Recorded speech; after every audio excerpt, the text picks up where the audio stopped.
Germany और Belgium group stage में ही बाहर हो जाती हैं। मोरक्को एक ड्रीम रन पे निकलती है और फिर इवेंचुअली पहली ऐसी अफ्रीकन टीम बनती है जो सेमीफाइनल तक पहुंची। सऊदी अरेबिया और टूनिशिया जैसी टीम्स अर्जेंटीना और फ्रांस जैसी टीम्स को हरा देती है और एक लेजेंडरी करियर काफी डिसअपॉइंटिंग तरीके से खत्म हो रहा है। और दूसरा लेजेंडरी करियर कस्प पे है कि एक हिस्ट्री में अपने आप को सबसे बड़ा प्लेयर साबित करने के।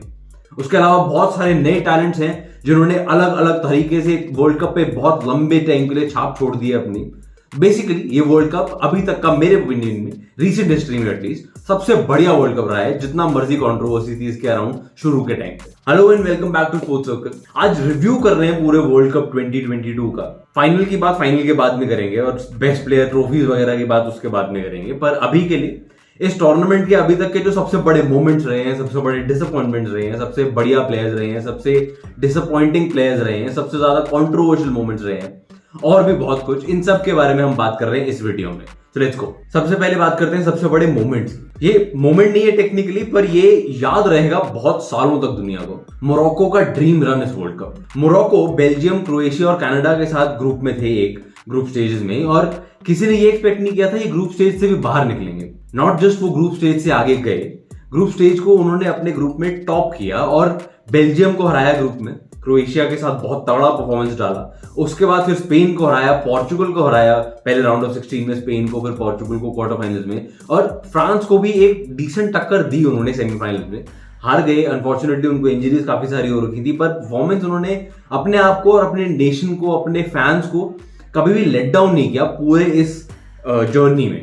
अभी उनका थर्ड प्लेस मैच बचा हुआ है at the time of recording this video, और अगेन चांस है उनके पास to finish third and create even more history in this World Cup. Hats off to the Moroccan team management, Morocco players obviously.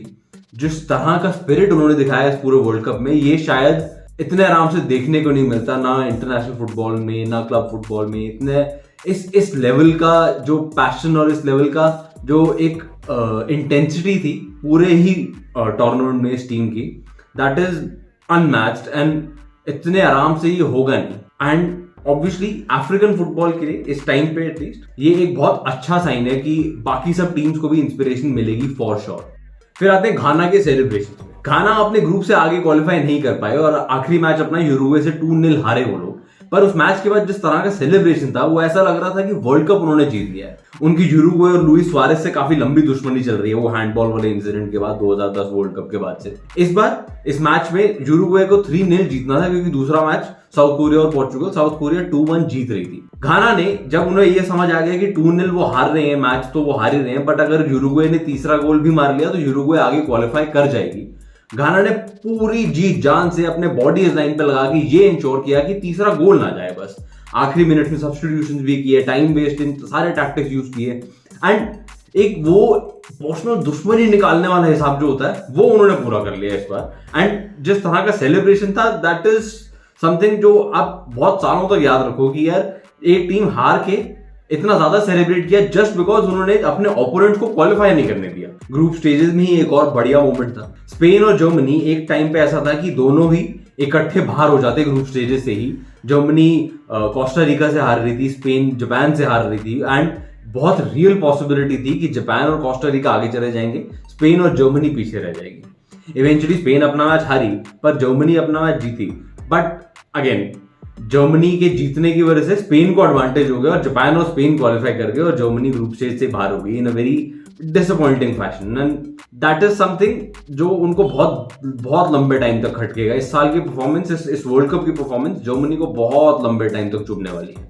Next बड़ा moment आया round of 16 से, Portugal के match से। Portugal के match में उनके कोच ने एक बहुत बड़ा और बहुत शॉकिंग डिसीजन लिया ऑलमोस्ट, कि क्रिस्टियानो रोनाल्डो को उन्होंने बेंच पे बिठा दिया। अब इतने बड़े प्लेयर को, इतने लेजेंडरी प्लेयर को आपने बेंच पे बिठाया है बेस्ड ऑन परफॉर्मेंसेस। जितना मर्जी बाकी लोग बोलें कि उन्होंने साउथ कोरिया वाले मैच में बदतमीजी कर दी थी, ये वो, अगेन इतने बड़े मैच में, इतने क्रूशियल स्टेज पे, अनलेस प्लेयर की फॉर्म खराब है, अनलेस प्लेयर की परफॉर्मेंसेस खराब है, बिहेवियर इतना ज्यादा मैटर नहीं करता है, स्पेशली इस टाइप के प्लेयर के लिए खासकर। व्हाटएवर, उन्होंने बिठाया उनको, एंड सबको ये था कि यार ये अब तो पोर्चुगल का बुरा हाल होने वाला है। पोर्चुगल ने उस मैच में, पोर्चुगल टीम ने उस मैच में अपने कोच को बहुत अच्छे से विंडिकेट किया, बहुत अच्छे से उनका डिसीजन सही साबित किया, स्विट्जरलैंड को 6-1 हरा के। रोनाल्डो की जगह रामोस आए थे स्ट्राइकर, और उन्होंने इमीडिएटली पहले मैच में ही हैट्रिक मारी, and that was something unbelievable almost, क्योंकि आप सब यही एक्सपेक्ट करते थे कि रोनाल्डो नहीं है, उनके सबसे बड़े प्लेयर नहीं है, उनके इंस्पिरेशन नहीं है सब, तो एक थोड़ा सा स्ट्रगल करेगी पोर्चुगल की team.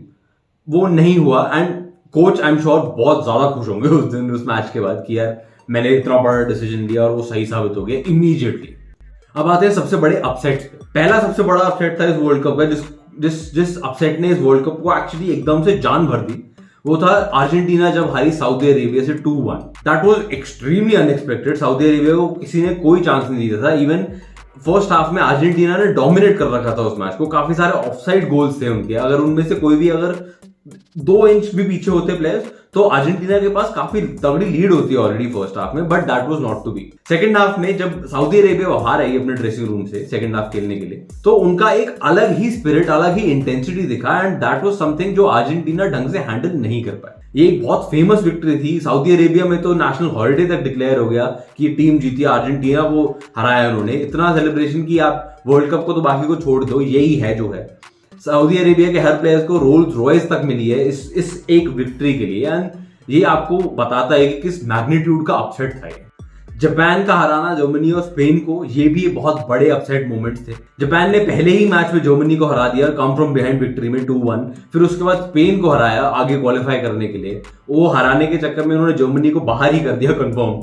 That was a big moment और किसी ने एक्सपेक्ट नहीं किया था कि जर्मनी जापान से हार जाएगी। ठीक है, जापान बुरी टीम नहीं है, जापान ऐसा कोई बहुत ज्यादा वीक टीम नहीं है, पर जर्मनी आप एक्सपेक्ट करते हो कि यार ग्रुप स्टेजेस में तो इस टाइप की टीम को हराएगी for sure, and same goes for Spain and that was not to be. And Japan ने जिस तरह से खेला इन दोनों गेम्स में वो बहुत ही काबिल तारीफ है फॉर श्योर। साउथ कोरिया ने जो पोर्चुगल को हराया अपने आखिरी ग्रुप स्टेज के गेम में, that was also big upset. Not just कि पोर्चुगल को हराया उन्होंने, which is again not expected as such कि पोर्चुगल साउथ कोरिया से हारेगी 2-1, पर साउथ कोरिया ने ये करने में 90+1 मिनट में उन्होंने विनर मारा अपना। ये करने में उन्होंने यूरुग्वे तक को बाहर कर दिया एंड वो एक डबल ब्लो हो गया सॉर्ट ऑफ।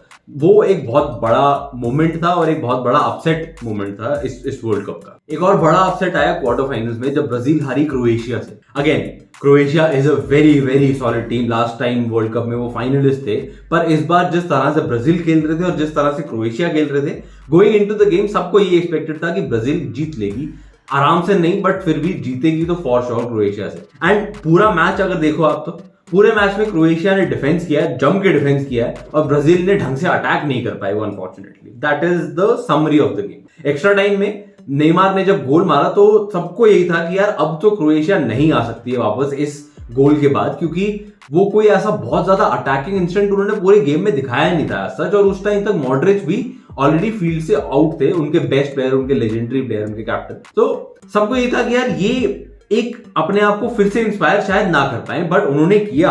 अगले 10 मिनट के अंदर अंदर ही उन्होंने गोल मार दिया और फिर मैच को पेनल्टीज में ले गए जहां पे उन्होंने ब्राजील को हराया। And that was a big big upsetting moment, not just because ये गेम, पर इस वर्ल्ड कप से पहले सबका यही मन था कि यार ब्राजील और अर्जेंटीना का सेमीफाइनल होगा और क्रोएशिया ने उस पूरे तमन्ना को, उस पूरी एक एक्सपेक्टेशन पे पानी फेर दिया। And that is why this was a bigger upset. Honourable mention है इस सेक्शन में फॉर श्योर। ट्यूनीशिया ने जो फ्रांस को हराया और कैमरून ने जो ब्राजील को हराया ग्रुप स्टेजेस में, वो अपसेट्स ही गिने जाएंगे। वो किसी ने भी एक्सपेक्ट नहीं किया था कि इतने बढ़िया कैलिबर की टीम्स, इतने मैं उन्हें खराब कैलिबर नहीं बोलूंगा, बट अब ये इवनली मैच टीम्स नहीं थे, इवनली मैच गेम्स नहीं थे, एंड वो विक्ट्रीज काफी टाइम तक उन टीम्स को याद रहेंगी। अब आते हैं सबसे ज्यादा डिसअपॉइंटिंग टीम्स पे। बेल्जियम फॉर श्योर इस टूर्नामेंट की बड़ी डिसअपॉइंटमेंट्स में से थी।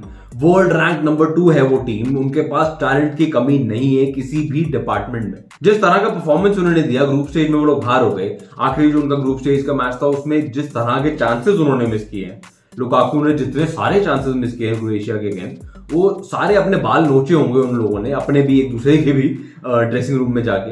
एंड बेल्जियम से आप ज्यादा उम्मीद करके चल रहे थे और इस टाइप से उनका निकलना, ठीक है ग्रुप स्टेज में पहले भी कई बड़ी बड़ी टीम्स निकली हैं पहले एडिशन में भी, पर जिस तरह के परफॉर्मेंसेस उन्होंने दिए वो काफी डिसअपॉइंटिंग था। दूसरी डिसअपॉइंटिंग टीम थी इस वर्ल्ड कप की जर्मनी ट्रेडिशनली काफी बड़ी टीम रही है और उन्होंने हर बड़े टूर्नामेंट में अच्छा ही परफॉर्म किया है। पिछले वर्ल्ड कप में भी उनका ग्रुप स्टेज में एग्जिट हो गया था और इस वर्ल्ड कप में सबने एक्सपेक्ट किया था कि उससे बेटर परफॉर्मेंसेज आएंगी, पर अनफॉर्चुनेटली वो नहीं हो पाया। इस पूरे जो उनके 3 मैचेस थे वर्ल्ड कप के, वो काफी ज्यादा फॉरगेटेबल रहेंगे उनके लिए। एंड एक शायद जो अकेला ब्राइट स्पार्क निकल के आया वो मूसियाला, जो उनके यंग अटैकिंग टैलेंट है, उनकी परफॉर्मेंसेस थी कि यार ये एक प्लेयर है टू वॉच आउट फॉर, और बाकी सारे प्लेयर्स को अपने आप को फिर से एक बार शीशे में देखना पड़ेगा कि यार क्या किया है इस बार।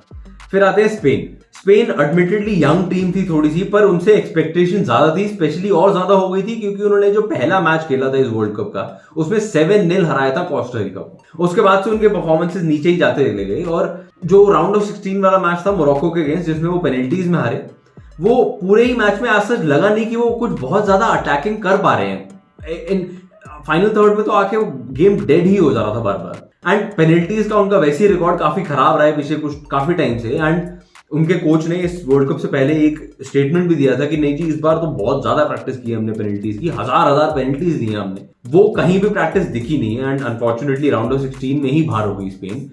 एंड आप स्पेन से ज्यादा एक्सपेक्ट करते हो थोड़ा सा इससे। अब आते हैं सबसे बड़ी कॉन्ट्रोवर्सीज पे।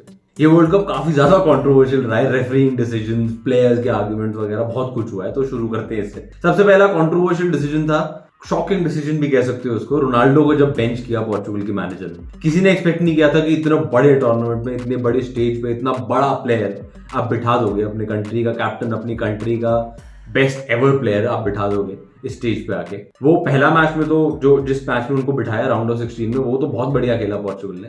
उसके बाद भी अगले जो क्वार्टर फाइनल में भी रोनाल्डो बेंच पे ही स्टार्ट किया उन्होंने। वो उस मैच में पोर्चुगल ने अच्छा नहीं परफॉर्म किया, और उसके बाद से और ज्यादा जूते पड़ रहे हैं उनको कि देखा आपने रोनाल्डो को नहीं खिलाया ना, इतने बड़े मैच में नहीं खिलाया रोनाल्डो को, इसलिए हार गया आप। अगेन वो सबका ओपिनियन है, आई डोंट नो वो कितना कर लेते। वो आए तो ऑब्वियसली मैच में आखिरी 30-35 मिनट खेले भी, पर बहुत ज्यादा इंपैक्ट नहीं कर पाए, which is unfortunate and a very very sad end for a legendary career at the World Cup at least.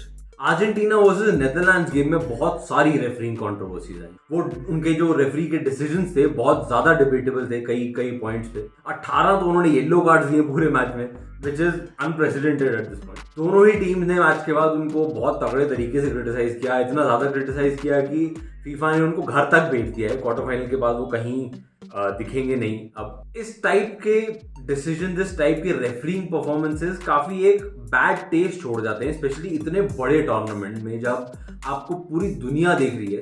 Argentina का मैच एट दिस पॉइंट सारी दुनिया देख रही है कि सब चाहते हैं कि मेसी जीते, और हर मैच अर्जेंटीना का बहुत तगड़े नंबर्स लेके आ रहा है।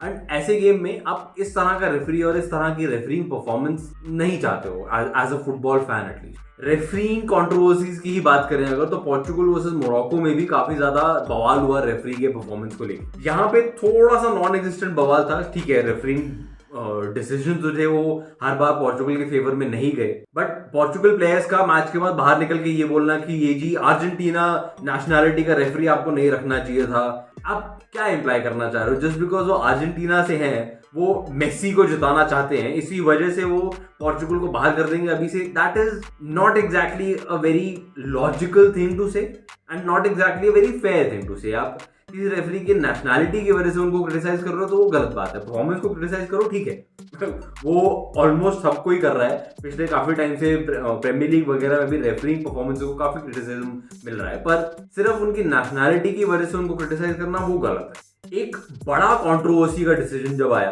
रेफरिंग डिसीजन की बात करें अगर, तो वो था Japan versus Spain group stage के गेम में। जापान ने जो अपना विनर मारा, जो अपना गोल मारा, जिसकी वजह से वो जीते और आगे बढ़े ग्रुप से, वो सबको यही लग रहा था कि यार वो आउटसाइड हो चुकी है बॉल। वो मेरे ख्याल से इंच से भी कम ही था जो बॉल का लाइन के पीछे, लाइन के कांटेक्ट में होगा। बाद में कंफर्म किया है, वीएआर ने भी कंफर्म किया। अब तो फैंसी वाली बॉल भी है जिसके अंदर ही सेंसर लगे हुए, वो बता देती है कि मैं कहाँ गई थी। बट वो एक काफी बड़ी कंट्रोवर्सी हो गई थी कि यार ये आप कैसे दे रहे हो। स्पेन के प्लेयर्स ने, स्पेन के मैनेजर ने भी क्रिटिसाइज किया। जर्मनी वाले काफी नाराज होंगे इस पर्टिकुलर चीज से कि इस तरह के डिसीजंस की वजह से हम लोग बाहर हो गए। Non existent at this point, क्योंकि टेक्नोलॉजी ने साबित कर दिया है कि नहीं जी, कांटेक्ट में थी लाइन के बॉल अभी तक, थोड़ी सी चाहे, पर इस टाइप की चीज याद रहती है, स्पेशली जो टीम उसके रिसीविंग एंड पे रही हो। अब बात करते हैं इस वर्ल्ड कप के बेस्ट मैचेस। पहला, इन माय ओपिनियन एटलीस्ट, सबसे बढ़िया मैच था अर्जेंटीना वर्सेस नेदरलैंड्स। इस मैच में लिटरली सब कुछ था। आपने प्लेयर्स की लड़ाई देखी आपस में, क्वालिटी गोल्स देखे, last minute last second goals देखी, अच्छी पेनल्टीज देखी, गोल कीपिंग अच्छी परफॉर्मेंसेस देखी, डिफेंस को अच्छा करते हुए देखा, अच्छे अलग अलग टैक्टिक्स देखी, एक ही गेम में 3-4 अलग अलग टैक्टिक्स देखनी। तो this was a complete match अगर आप बोलना चाहो इसको। तो अर्जेंटीना 2-0 से लीड कर रही थी मैच में आखिरी 10 मिनट तक। उसके बाद नीदरलैंड्स ने 2 गोल मारे, इंजरी टाइम के आखिरी मिनट आखिरी सेकंड में उन्होंने गोल मारा, बहुत ही यूनिक और इंटरेस्टिंग फ्री किक के साथ। इस मैच में बेसिकली सब कुछ था एंड ये मैच याद रहना चाहिए, not just for the controversial referring performance but also for the quality of football displayed in the game. फिर आता है क्रोएशिया वर्सेस ब्राजील। ठीक है, पूरा मैच अगर पहले 90 मिनट्स को देखो तो बहुत ज्यादा मजा नहीं आया था मैच में, बट एक्स्ट्रा टाइम एकदम से इस गेम को जगा दिया। एक्स्ट्रा टाइम में एकदम से ब्राजील को एक माता सी चढ़ी कि नहीं, हमने तो गोल मारना ही मारना है, और उन्होंने इवन मोर अटैकिंग फुटबॉल खेलना शुरू किया, जिसकी वजह से उन्होंने पहला लीड भी ली। सबने ये एक्सपेक्ट किया था कि क्रोएशिया इसके बाद वापस नहीं आ पाएंगे, क्रोएशिया का सफर इस वर्ल्ड कप का खत्म है यहीं पे। पर अनएक्सपेक्टेडली उन्होंने with in 10 minutes, extra time का मेरे ख्याल से 3 मिनट बचे थे जब उन्होंने गोल मारा, and that was a surprise goal. बहुत ही इंटरेस्टिंग गोल था, किसी तरह अंदर चला गया वो डिफ्लेक्शन के बाद, एंड उसके बाद पेनल्टीज में क्रोएशिया ने ब्राजील को बाहर कर दिया। ये मैच ब्राजील को सैड तरीके से काफी लंबे टाइम तक याद रहेगा, और बाकी सबको काफी एक्साइटिंग होने की वजह से याद रहेगा काफी टाइम। फिर आते हैं Argentina versus Australia, round of 16 match. Argentina यहाँ पे भी 2-0 से जीत रहे थे, कंफर्टेबल दिख रहे थे। उसके बाद ऑस्ट्रेलिया को एकदम से लगा कि नहीं, हमें भी खेलना है। आखिरी 30-35 मिनट ऑस्ट्रेलिया ने बहुत ज्यादा तंग कर रखा था अर्जेंटीना को, and at one point Argentina वाले इतने ज्यादा डिफेंसिव प्रेशर में थे कि वो एक एक टैकल, एक एक ब्लॉक, एक एक गोल सेविंग ब्लॉक को भी तगड़े तरीके से सेलिब्रेट करने पे मजबूर हो गए थे, क्योंकि ऑस्ट्रेलिया ने अनएक्सपेक्टेडली, ऑस्ट्रेलिया से आप ये एक्सपेक्ट नहीं करते हो कि अर्जेंटीना जैसी टीम को इतना ज्यादा परेशान कर देगी, बट उन्होंने किया, and that is why this game was beautiful to watch. फिर आता है Ghana versus Uruguay, just because वो पूरे ड्रामा की वजह से। ऐसा कोई क्वालिटी ऑफ फुटबॉल देखो तो कुछ बहुत ज्यादा अच्छा नहीं खेली दोनों टीम, बट जितना ड्रामा उसके आसपास था मैच से पहले, मैच के बाद और मैच के बीच में भी, जब पैरेलल मैच में साउथ कोरिया ने गोल मार दिया और यूरुग्वे वाले जिस तरह से इमोशंस में अपने आप को फंसा पाया उन्होंने, उस वजह से ये बहुत तगड़ा मैच था, देखने में मजा आया। अब थोड़ी सी बात करते हैं डिसअपॉइंटिंग प्लेयर्स इस वर्ल्ड कप में। As with every World Cup, कुछ प्लेयर्स होते हैं जो अलग से शाइन करते हैं, कुछ प्लेयर्स से आप ज्यादा एक्सपेक्ट करते हो बट वो उतना अच्छा परफॉर्म नहीं कर पाते। इस बार भी ऐसे ही कुछ हुआ। लुकाकू और हैजार्ड, बेल्जियम के लिए जिस तरह का उन्होंने परफॉर्मेंस दिया, उससे कई ज्यादा अच्छे परफॉर्मेंस की आपको उम्मीद थी फॉर श्योर, कि यार इन प्लेयर्स से आप एक्सपेक्ट करते हो कि बड़े गेम्स में, बड़े मोमेंट्स पे अपनी टीम के लिए कुछ काम में आएंगे, और ये अनफॉर्चुनेटली नहीं हो पाया। लुकाकू ने तो जिस मैच में उनको एक गोल की जरूरत थी सिर्फ, क्रोएशिया को बहुत ज्यादा अटैक करने के मूड में थे नहीं अपने ग्रुप स्टेज के आखिरी मैच में, और अगर बेल्जियम जीत जाते तो बेल्जियम क्वालिफाई कर जाते अगले राउंड के लिए। उस मैच में 7-8 क्लियर चांसेस छोड़े उस आदमी ने, एंड ये काफी टाइम तक उनको चुभेगा, उनके फैंस को चुभेगा, और आप यही मानोगे कि यार जो भी अगला मैनेजर होगा बेल्जियम का, इतने आराम से शायद भरोसा ना कर पाए इन प्लेयर्स पे कि यार शायद प्रेशर उतना ज्यादा अच्छा नहीं लेते हैं। बेल्जियम की ये गोल्डन जनरेशन थी जो इस वर्ल्ड कप के साथ खत्म होगी। हैजार्ड हो गए, लुकाकू हो गए, इवन डी ब्रुयन वगैरह, जो इन लोगों से एक्सपेक्टेशन बहुत ज्यादा थी, बट अनफॉर्चुनेटली उतना ज्यादा अच्छा परफॉर्मेंस कर नहीं पाए ये लोग। फिर आते हैं हैरी केन। हैरी केन ने खराब परफॉर्म नहीं किया, इन ऑल ऑनेस्टी उन्होंने अच्छा ही परफॉर्म किया। उन्होंने असिस्ट भी डाले पहले कुछ मैचेस में। उनसे गोल्स की आप मगर उम्मीद करते हैं सबसे ज्यादा, क्योंकि इंग्लैंड का फोकल पॉइंट ऑफ अटैक वही है, इंग्लैंड के सबसे अच्छे स्ट्राइकर वही हैं, इंग्लैंड के कैप्टन वही हैं, इंग्लैंड के मोस्ट इंपॉर्टेंट प्लेयर वही हैं, और उनसे आप इंपॉर्टेंट मोमेंट्स में स्पेशली गोल्स की उम्मीद करते हैं, और वहीं पे उन्होंने अपनी टीम को लेट डाउन। फ्रांस के अगेंस्ट उनको जो पेनल्टी मिली 84 मिनट में रफली, वो पेनल्टी अगर कन्वर्ट हो जाती तो फ्रांस और इंग्लैंड का आपस में 2-2 हो जाता, और उसके बाद गेम शायद एक्स्ट्रा टाइम तक जाता, इवन पेनल्टीज तक जाता, व्हाटएवर। आप कम से कम गेम को स्ट्रेच तो करते। इतने इंपॉर्टेंट मोमेंट पे इतना बड़ा प्लेयर, वो पेनल्टी कहीं से आसपास भी नहीं थे गोल के, काफी ज्यादा ऊपर चली गई गोल के, and that was disappointing. And अगर आप देखो पिछले वर्ल्ड कप में वो गोल्डन बूट विनर थे, और इस वर्ल्ड कप में उन्होंने एक आधा गोली मारा है, और कुछ बहुत ज्यादा छाप नहीं छोड़ पाए वो, टू बी वेरी ऑनेस्ट। फिर आते हैं जर्मनी और स्पेन पे। जर्मनी और स्पेन के सब प्लेयर्स, क्योंकि ये आप इन स्क्वाड्स को देखो अगर, तो ये स्क्वाड्स जेन्युइनली बहुत तगड़े स्क्वाड्स थे। ठीक है, स्पेन के पास ज्यादा यंग प्लेयर्स थे, पर ऐसा नहीं है कि उनके पास एक्सपीरियंस की कमी थी इतनी।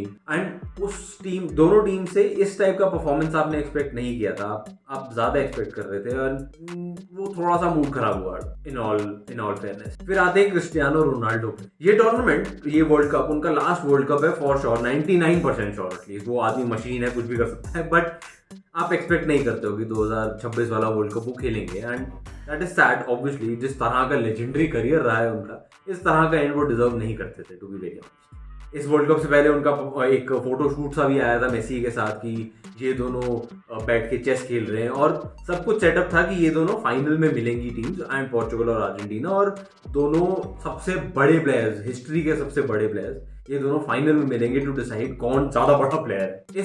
ये वर्ल्ड कप उनके लिए अकॉर्डिंग टू प्लान नहीं गया। एक गोल मारा उन्होंने पहले मैच में ही, पर उसके बाद से परफॉर्मेंसेस कुछ बहुत ज्यादा टीम के साथ परफॉर्म करते हुए दिखे नहीं। राउंड ऑफ 16 और क्वार्टर फाइनल में तो उन्हें बेंच पे बैठना पड़ा स्टार्टिंग ऑफ द गेम में। And sad and to be very honest. मैं ये नहीं कहूंगा कि अनफेयर था उनको बेंच करना, उनके परफॉर्मेंसेस अच्छे नहीं थे, एंड कोच को अपनी टीम के बारे में सोचना है, अपनी कंट्री के बारे में सोचना है। पर sad and to a legendary career. And मैं चाहता हूँ कि एटलीस्ट यूरो तो खेल जाए शायद एक और बार, पर वो भी मुश्किल लग रहा है अगर अभी बैठ के देखो तो, क्योंकि उनके पास क्लब भी नहीं है, अभी कोई क्लब के साथ कोई साइन नहीं है। मैनचेस्टर यूनाइटेड से रिलीज हो गए हैं वो।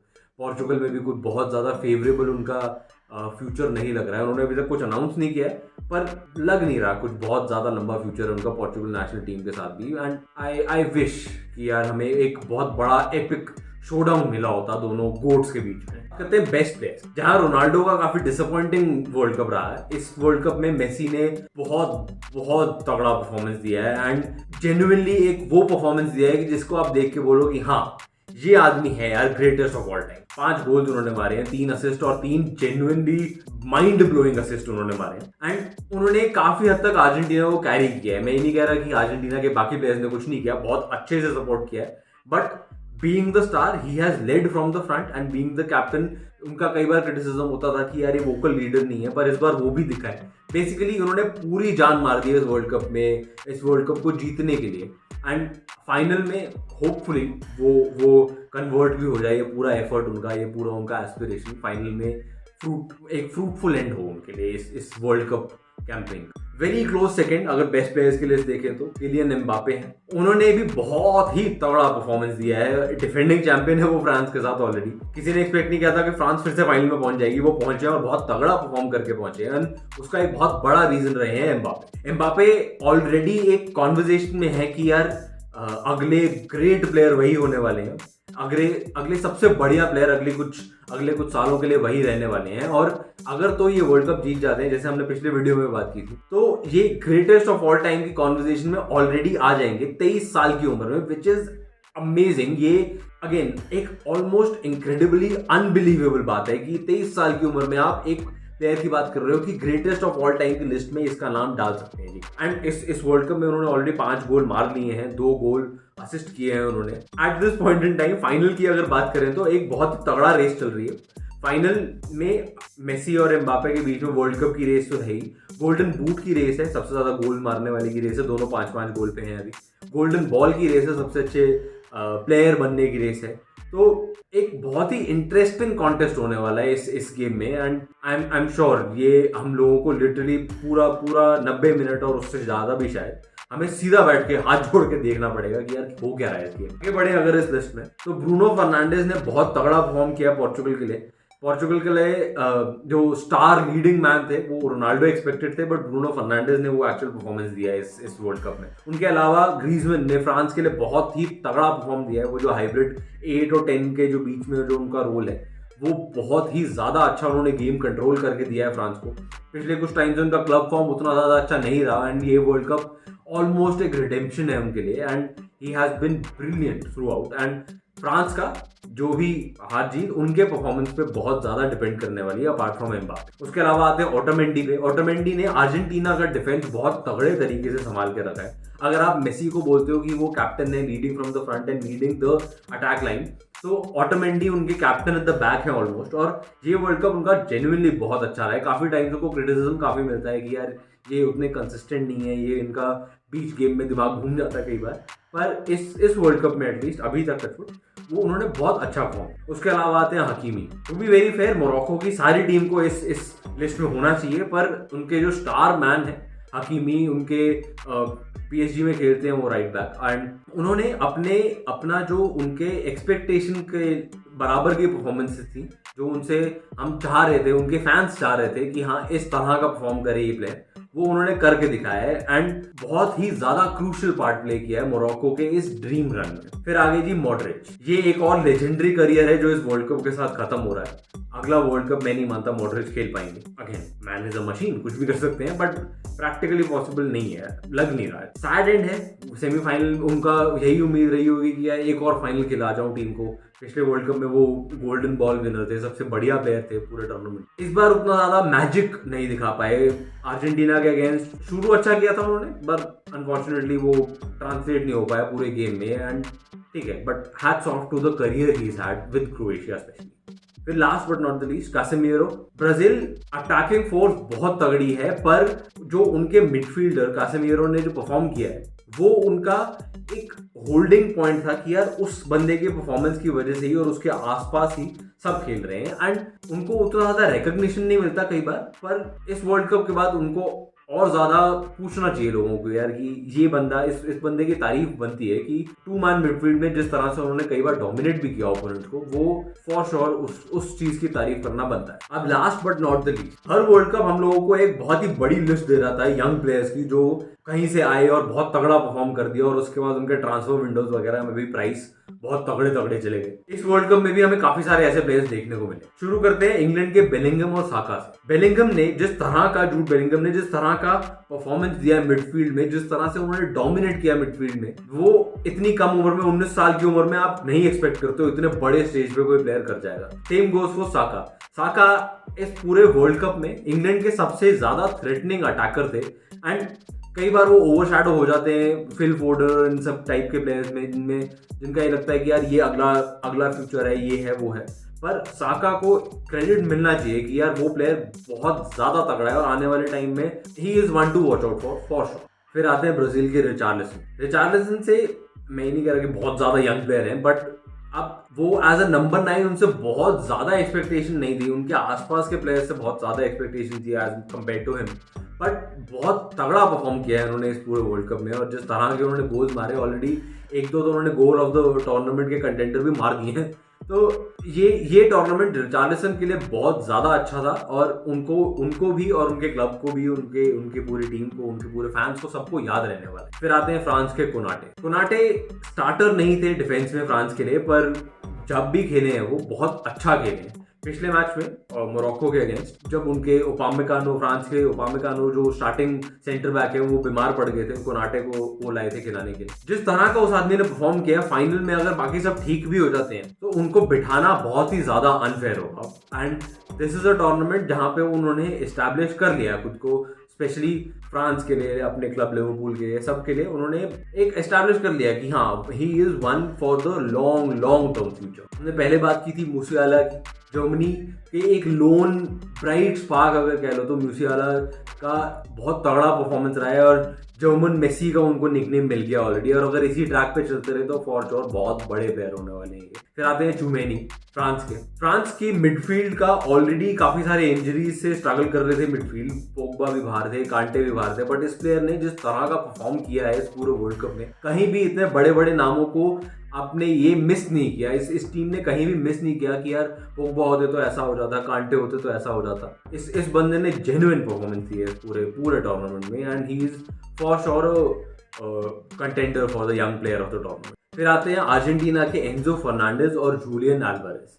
इन दोनों प्लेयर्स ने जिस तरह की परफॉर्मेंसेस दी हैं इस पूरे टूर्नामेंट में, आप एक बार को सही में एस्टैब्लिश प्लेयर्स को भूल गए हो। अल्वारेज ने तो लॉटारो मार्टिनेज जो स्टार्टर थे इतने टाइम से, उनको परमानेंटली बेंच पे बिठा रखा है कि नहीं स्टार्ट तो मैं ही करूंगा, और मेसी के साथ जिस तरह का इन्होंने पार्टनरशिप बिल्ड कर लिया है वो जेन्युइनली आप उसको कॉम्प्लीमेंट करना ही करना है। उसके अलावा फर्नांडिस ने जिस तरह से मिडफील्ड में कंट्रोल दिखाया, जिस तरह से उन्होंने एज अ सीडीएम पूरे ही गेम को चला के रखा है, टेम्पो को चला के रखा है, उस तरह का मिडफील्डर अर्जेंटीना को काफी टाइम से चाहिए था, और इस बंदे ने इतनी कम उम्र में इतने बड़े स्टेज पे बहुत ही ज्यादा तगड़ा परफॉर्मेंस दिया। फिर लास्ट ग्वार्डियोल, क्रोएशिया के डिफेंडर 20-21 साल के हैं वो बस, पर पूरा टूर्नामेंट उन्होंने लिटरली ओपोनेंट्स को तंग करके रखा हुआ। उनकी साइड से अटैक्स बहुत ही कम बने हैं, एक अनफॉर्चुनेटली बन गया, पर वो मेसी की ब्रिलियंस ही है। उस आदमी के सामने कई बड़े बड़े डिफेंडर कुछ नहीं कर पाए, तो इतना इनएक्सपीरियंस डिफेंडर को उस चीज पे जज आप नहीं कर सकते। पर उस एक मोमेंट के अलावा ये पूरा टूर्नामेंट ग्वार्डियोल का बहुत ज्यादा जेन्युइन रहा है। आपके हिसाब से किस तरह का रहा है ये वर्ल्ड कप? कौन से आपके बेस्ट प्लेयर्स रहे हैं, कौन से आपके सबसे ज्यादा डिसअपॉइंटिंग मैचेस और प्लेयर्स रहे हैं? आप हमें कमेंट में जरूर बताएं प्लीज। अगर ये वीडियो पसंद आए तो इसे नीचे लाइक का बटन जरूर दबा दो, ताकि यूट्यूब इसे और ज्यादा लोगों तक पहुंचा पाए, और ज्यादा से ज्यादा लोगों के साथ आप भी शेयर करो, ताकि ये जो एक स्पोर्टिंग कम्युनिटी धीरे धीरे बढ़ रही है वो और बढ़ती जाए। चैनल को सब्सक्राइब करना ना भूलें, और मिलते हैं आपसे हम अगले वीडियो में।